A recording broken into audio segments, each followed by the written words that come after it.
Ponorogo. Saya Najwa Ramadona. Saya Rizky Afif Arfi. Saya Nadia Rahma. Baiklah, berikut penjelasan dari hasil diskusi kami. Saya akan menjelaskan tentang konsep kompetensi guru.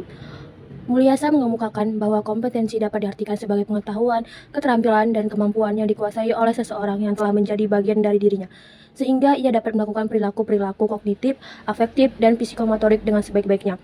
Dalam Undang-Undang Nomor 14 Tahun 2005 tentang guru dan dosen juga disebutkan pengetahuan, keterampilan, dan perilaku yang harus dimiliki, dihayati, dan dikuasai oleh guru dan dosen dalam melaksanakan tugas keprofesionalnya. Lain juga dapat didefinisikan tersebut, Makmun mengukuhkan bahwa setiap kompetensi pada dasarnya mempunyai 6 unsur, yaitu yang pertama, performance, penampilan sesuai bidang profesinya, dan yang kedua, subjek komponen, penguasaan bahan atau substansi pengetahuan dan keterampilan teknis sesuai bidang profesinya, dan yang ketiga, profesional, substansi pengetahuan dan keterampilan teknis sesuai bidang profesinya. Yang keempat, proses kemampuan intelektual seperti berpikir logis, pemecahan masalah, kreatif, membuat keputusan. Dan yang kelima, adjustment, yaitu penyesuaian diri. Dan yang terakhir, attitude, sikap, nilai, dan kepribadian. Kompetensi profesi keguruan terdiri dari 4, yaitu kompetensi profesional, kompetensi pedagogik, kompetensi sosial, dan kompetensi kepribadian. A. Kompetensi profesional. Dalam Peraturan Pemerintah Nomor 19 Tahun 2005, JO Peraturan Pemerintah Nomor 32 Tahun 2013, Pasal 28 Ayat 3 butir C, dikemukakan bahwa yang dimaksud dengan kompetensi profesional adalah kemampuan penguasaan materi pembelajaran secara luas dan mendalam yang memungkinkan membimbing peserta didik memenuhi standar kompetensi yang ditetapkan Standar Nasional Pendidikan. Guru harus memiliki pengetahuan yang luas berkenaan dengan bidang studi atau subject matter yang akan diajarkan serta penguasaan didaktik metodik dalam arti memiliki pengetahuan konsep teoritik, mampu memilih model, strategi, dan metode yang tepat serta mampu menerapkan dalam kegiatan maupun pembelajaran. Guru pun harus memiliki pengetahuan luas tentang kurikulum serta landasan kepribadian. B. Kompetensi pedagogik.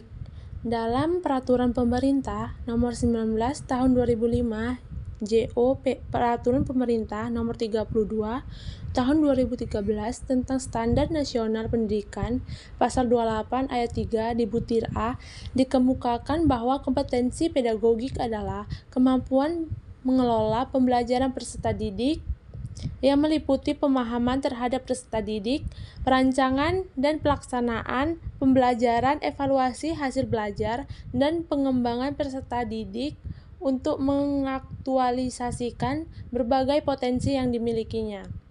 Kompetensi pedagogik guru perlu diiringi dengan kemampuan untuk memahami karakteristik peserta didik, baik berdasarkan aspek moral, emosional, dan intelektual. Hal tersebut berimplikasi bahwa seorang guru harus mampu menguasai teori belajar dan prinsip-prinsip belajar, karena peserta didik memiliki karakter, sifat, dan minat yang berbeda. Guru harus memahami bahwa peserta didik unik. Dasar pengetahuan tentang keragaman sangat penting dan termasuk perbedaan dalam potensi peserta didik. Guru harus mampu mengoptimalkan potensi peserta didik untuk mengaktualisasikan kemampuannya. C. Kompetensi sosial. Dalam Peraturan Pemerintah Nomor 19 Tahun 2005, JO Peraturan Pemerintah Nomor 32 Tahun 2013 Pasal 28 Ayat ketiga butir D, dikemukakan bahwa yang dimaksud kompetensi sosial adalah kemampuan guru dari sebagian masyarakat untuk berkomunikasi dan bergaul secara efektif dengan peserta didik, sesama pendidik, tenaga kependidikan, orang tua atau wali peserta didik, dan masyarakat sekitar.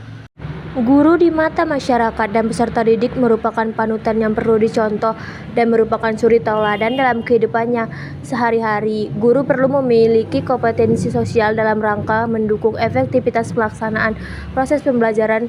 Melalui kemampuan tersebut, maka hubungan sekolah dengan masyarakat akan berjalan dengan harmonis, sehingga hubungan saling menguntungkan antara sekolah dan masyarakat dapat berjalan secara sinergis.